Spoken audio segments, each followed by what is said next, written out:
Il y a quelques heures, Donald Trump a posté un message sur Truth Social qui a immédiatement fait le tour du monde. 3 semaines après le début de la guerre contre l'Iran, le président américain a déclaré en lettres capitales que les États-Unis envisageaient de réduire leurs opérations militaires au Moyen-Orient. « Je pense qu'on a gagné », a-t-il affirmé devant les journalistes à la Maison-Blanche. Sauf que pendant que Trump parlait de victoire, des milliers de marines américains prenaient la mer en direction du golfe Persique. Alors, qui dit la vérité ? Est-ce que cette guerre touche vraiment à sa fin ? Ou est-ce que quelque chose de bien plus complexe et bien plus dangereux est en train de se jouer en coulisses ? Le 20 mars 2026, Donald Trump a publié l'un des messages les plus ambigus de son mandat. Dans un long post sur Truth Social, le président américain a listé 5 objectifs militaires qu'il considère comme presque atteints. Détruire les capacités balistiques iraniennes, démanteler la base industrielle de défense de Téhéran, éliminer la marine et l'aviation iranienne, empêcher l'Iran d'obtenir l'arme nucléaire et protéger les alliés américains dans la région, Israël, l'Arabie saoudite, le Qatar, les Émirats arabes unis. Nous sommes très proches d'atteindre nos objectifs, a-t-il écrit, et puis d'un seul coup, nous envisageons de réduire nos efforts militaires. Une phrase, une seule, qui a suffi à faire trembler les marchés financiers et à déclencher une vague de spéculation dans toutes les capitales du monde. Mais ce détail a particulièrement inquiété les analystes. Moins d'une heure avant ce message, Trump avait formellement exclu tout cessez-le-feu. « Je ne veux pas de cessez-le-feu. On ne déclare pas de cessez-le-feu quand on est littéralement en train d'anéantir l'autre camp, avait-il dit devant les caméras. Alors, retrait ou escalade ? Le président américain semble lui-même ne pas avoir tranché. Mais la situation a pris une tournure encore plus explosive lorsque Trump s'en est pris directement à ses alliés occidentaux. L'OTAN, cette alliance militaire vieille de 75 ans, fondée sur la solidarité entre démocraties. Trump l'a qualifiée, noir sur blanc, de tigre en papier. Et les membres de l'alliance, il les a traités de lâches, en majuscule avec un point d'exclamation, lâches et nous nous en souviendrons. Le motif de cette colère, le détroit d'Ormuz. Trump réclamait depuis plusieurs jours que ses alliés envoient des comptes des navires de guerre et des dragueurs de mines pour escorter les pétroliers dans ce passage stratégique. La France, l'Allemagne, le Royaume-Uni, l'Italie, ils ont tous signé une déclaration commune exprimant leur disponibilité à contribuer. Mais sans engagement ferme, sans navire, sans date. Pour Trump, c'était insuffisant. L'OTAN pourrait nous aider, mais ils n'ont jusqu'ici pas eu le courage de le faire, a-t-il dit. Une phrase qui sonne comme un électrochoc pour une alliance déjà fragilisée par des années de tensions transatlantiques. Et c'est là que la situation devient beaucoup plus complexe. Parce que le détroit d'Ormuz n'est pas qu'un problème militaire, c'est la bombe économique qui menace de faire imploser l'économie mondiale.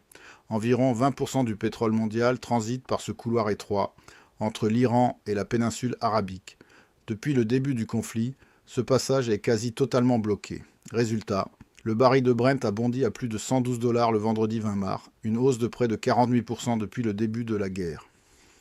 Goldman Sachs avertit que ces prix élevés pourraient durer jusqu'en 2027. La Réserve fédérale de Dallas estime que la fermeture du détroit pourrait amputer la croissance mondiale de 2,9 points de pourcentage sur un seul trimestre. Au Koweït, des drones iraniens ont frappé la raffinerie de Mina al-Ahmadi, la plus grande du pays, provoquant des incendies. C'est la deuxième attaque en 2 jours sur le même site. L'Agence internationale de l'énergie a lancé un appel sans précédent.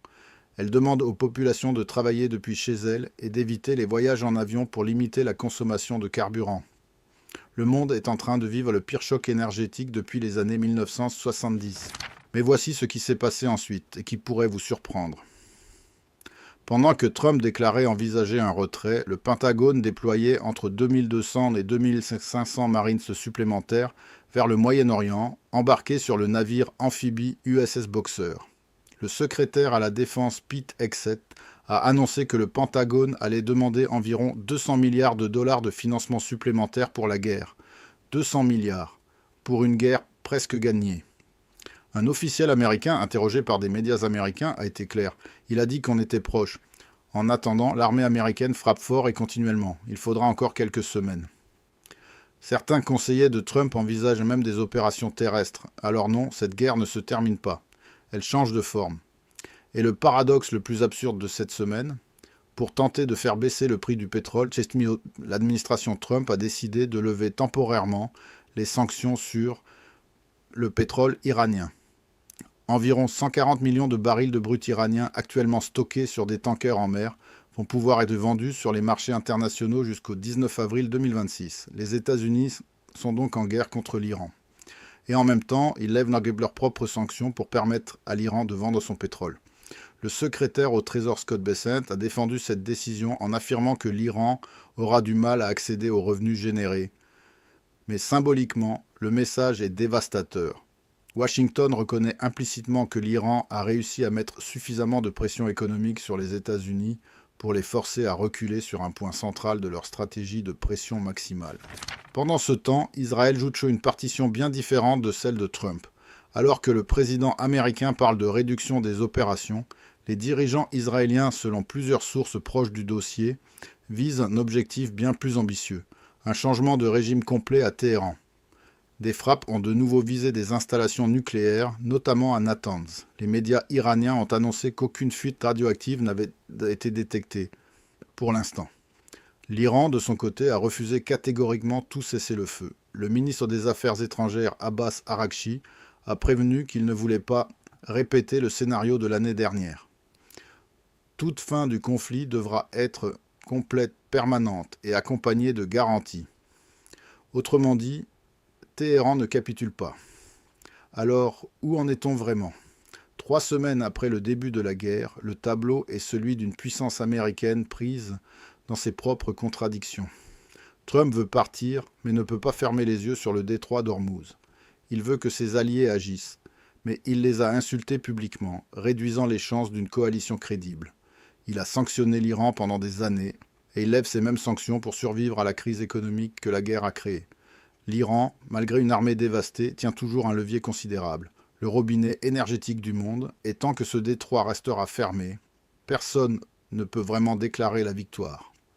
Ce qui se passera dans les prochaines semaines pourrait redéfinir non seulement l'équilibre du Moyen-Orient, mais aussi la crédibilité de l'Alliance occidentale et la capacité de Trump à contrôler une guerre qu'il a déclenchée, mais dont il ne maîtrise plus entièrement la trajectoire.